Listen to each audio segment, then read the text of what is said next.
Assalamualaikum warahmatullahi wabarakatuh. Halo semuanya, kembali lagi dengan saya Muhammad Yusuf dari program studi Pendidikan Biologi Fakultas Keguruan dan Ilmu Pendidikan Universitas Mula Warman.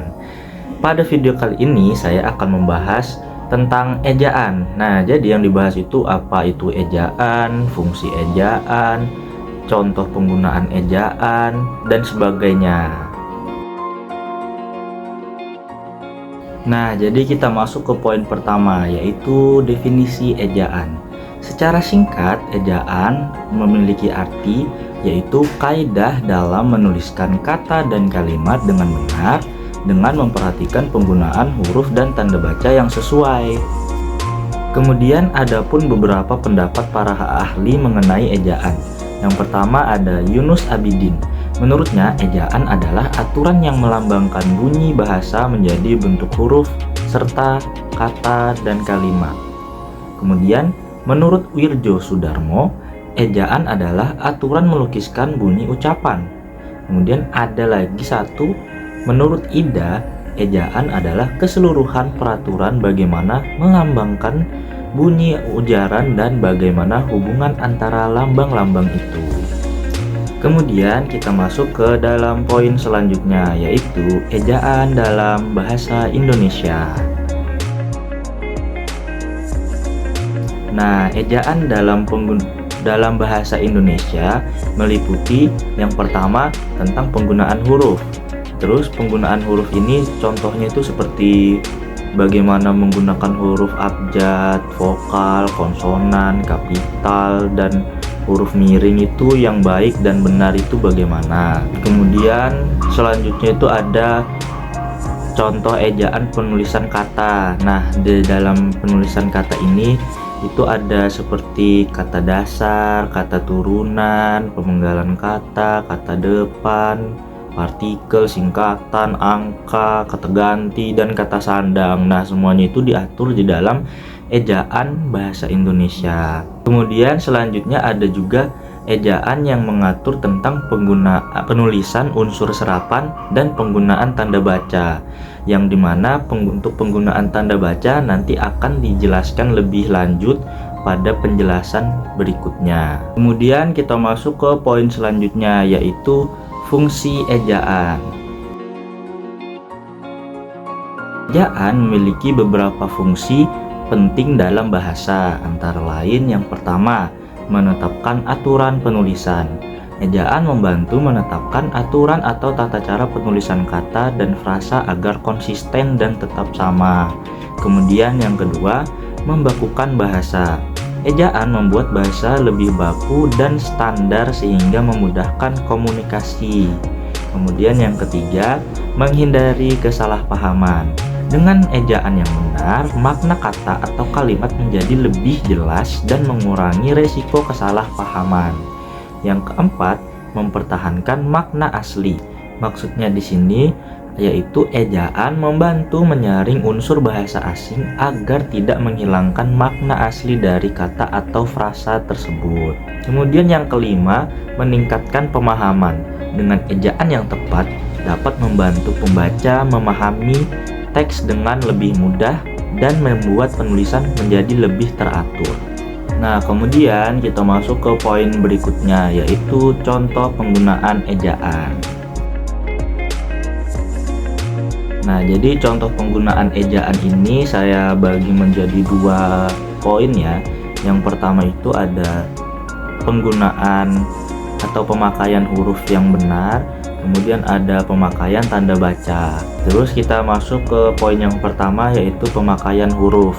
Jadi yang pertama huruf vokal. Huruf vokal dalam bahasa Indonesia itu ada 5, yaitu A, I, U, E, O. Nah, kemudian yang kedua huruf konsonan. Jadi huruf konsonan itu ada 21 selain dari A, I, U, E, O tadi. Ya dari kayak B, C, D, J, J, K, L. Nah itu huruf konsonan. Kemudian yang ketiga, penggunaan huruf kapital sebagai huruf awal pada kalimat dan nama. Nah, jadi untuk pemakaian hurufnya ini sudah diatur juga sesuai dengan ejaan yang baik dan benar. Jadi kita nggak boleh asal nulis misalnya nama pakai huruf kecil. Nah itu salah ya teman-teman. Kemudian poin yang kedua yaitu pemakaian tanda baca. Jadi pemakaian tanda baca yang diatur dalam ejaan itu ada banyak. Yang pertama, tanda titik. Jadi tanda titik dipakai untuk mengakhiri sebuah kalimat. Kemudian yang kedua, tanda koma digunakan untuk memisahkan elemen dalam sebuah kalimat. Kemudian yang ketiga, tanda titik dua untuk mengawali daftar atau penjelasan lebih lanjut pada sebuah kalimat atau paragraf. Kemudian yang keempat, tanda titik koma digunakan untuk memisahkan kalimat-kalimat yang berkaitan erat namun memiliki makna yang mandiri. Nah, jadi titik koma dan titik dua ini berbeda ya gunanya. Kemudian yang kelima, ada tanda hubung digunakan untuk menghubungkan dua kata atau unsur dalam kata gabungan, atau bisa juga digunakan untuk kata yang berulang kayak kupu-kupu, sama-sama, seperti itu. Kemudian yang keenam, ada tanda kutip. Nah, digunakan untuk menunjukkan kutipan langsung pada suatu kalimat. Kemudian yang ketujuh, ada tanda kurung digunakan untuk menyisipkan informasi tambahan. Jadi kayak misalnya kemudian yang kedelapan sekaligus yang terakhir yang saya akan bahas di sini yaitu ada tanda hubung sambung. Nah, jadi tanda hubung sambung ini dia lebih panjang sedikit dari tanda hubung yang biasa. Terus tanda hubung sambung ini digunakan untuk menghubungkan kata-kata yang mengalami pembagian di akhir baris dan harusnya dilanjutkan ke baris selanjutnya. Jadi ini pasti kalian relate deh kalau misalnya lagi nulis atau ngetik. Itu biasanya kita udah sampai pojok tapi harusnya katanya itu tuh belum selesai. Jadi kita kasih tanda hubung sambung baru kita tulis ke baris selanjutnya. Nah, itu tadi gunanya tanda hubung sambung. Nah, kemudian kita masuk ke poin terakhir yaitu ejaan yang disempurnakan dan pedoman umum ejaan bahasa Indonesia.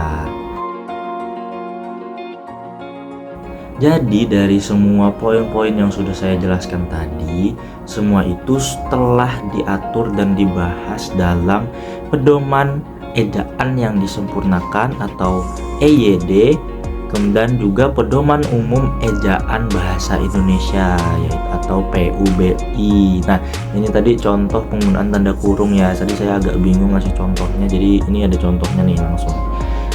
Dan kemudian ejaan-ejaan dan sebagainya tadi itu telah ditetapkan sejak awal-awal kemerdekaan atau kira-kira itu waktu tahun 1947-an. Nah, itu sudah dibahas dan sudah ditetapkan awal EYD dan EBI. Dan ejaan-ejaan bahasa Indonesia dan serta aturan-aturan di dalam bahasa Indonesia ini terus berkembang sampai sekarang menjadi lebih baik, lebih sempurna, lebih baku, dan akan menjadi bahasa internasional katanya di tahun 2045 mendatang. Oke, mungkin itu saja yang bisa saya jelaskan. Untuk kurang dan lebihnya saya mohon maaf. Terima kasih sudah menonton. Assalamualaikum warahmatullahi dan sampai jumpa di video selanjutnya. Bye bye.